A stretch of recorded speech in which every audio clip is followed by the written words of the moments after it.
Days ago, I called the fake news the enemy of the people, and they are. They are the enemy of the people. Because they have no sources, they just make them up when there are none.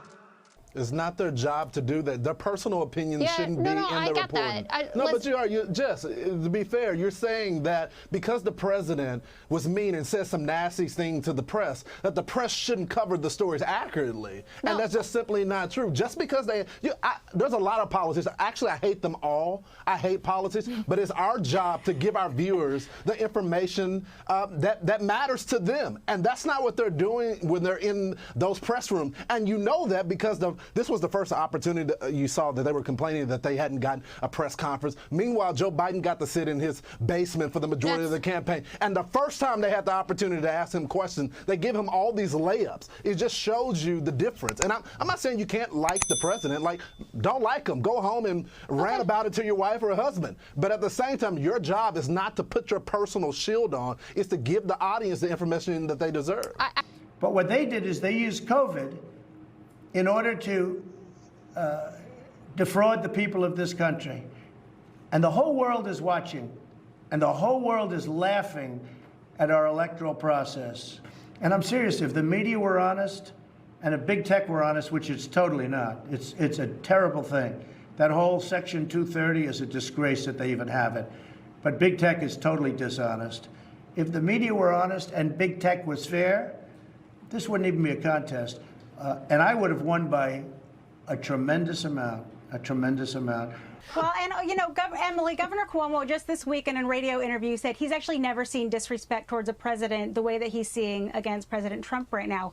And in the age of Trump, as Koppel suggested, they've gone completely out the window because of a sense among journalists that the election of Donald Trump constituted a national emergency, and it was their duty as patriots to resist it and to do all they could to undo this presidency, which they have assiduously, in my judgment, tried to do, and we see it reflected constantly.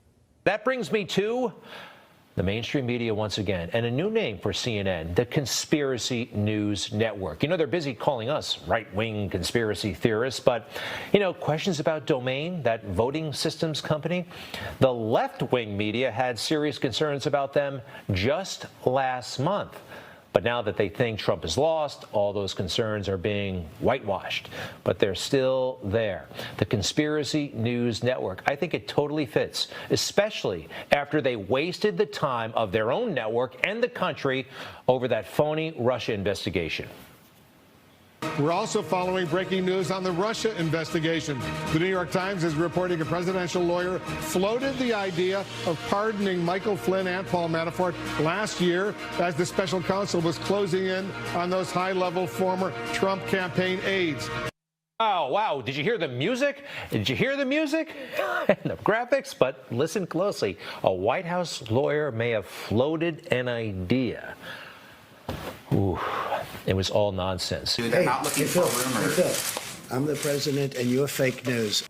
I know. But when Donald Trump gave his State of the Union address this year, the headline in the next day's Washington Post banner headline said, "A discordant appeal for unity." Now, that is an opinion. You didn't used to see that in headlines in the news pages of any newspapers, let alone the Washington Post. As Ted Koppel said, things have changed, and they have, and not for the better, in my judgment. No, they're undermining their own currency, for sure. So here's the mainstream media strategy right now. They just want to repeat over and over again, President-elect Biden. Just say that enough, and they think it's going to seep into the public consciousness. And also say that there's no evidence of voter fraud. A combination thereof, they think, will convince the public. With the president's legal claims fizzling around the country, the top Senate Republican vows an orderly transfer of power. The president hasn't conceded. He hasn't acknowledged the results of this election, which are fundamentally clear. Transition turmoil. President-elect Joe Biden says President Trump's refusal to allow the transition to begin could cost lives. Joe Biden is the president-elect. Donald Trump's baseless claims of voter fraud without any evidence. President-elect Joe Biden continues to work toward a transition.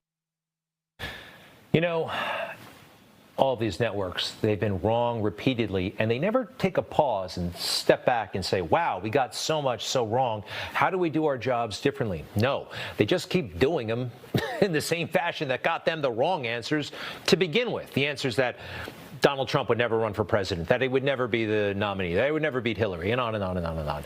That's how they roll. Again, their strategy, just say President-elect Biden enough, and the public, it will stick.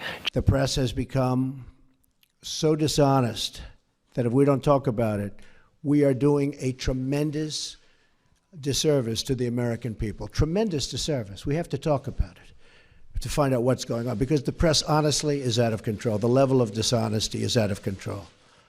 I turn on the TV, open the newspapers, and I see stories of chaos. Chaos.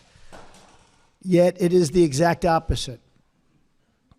This administration is running like a fine-tuned machine.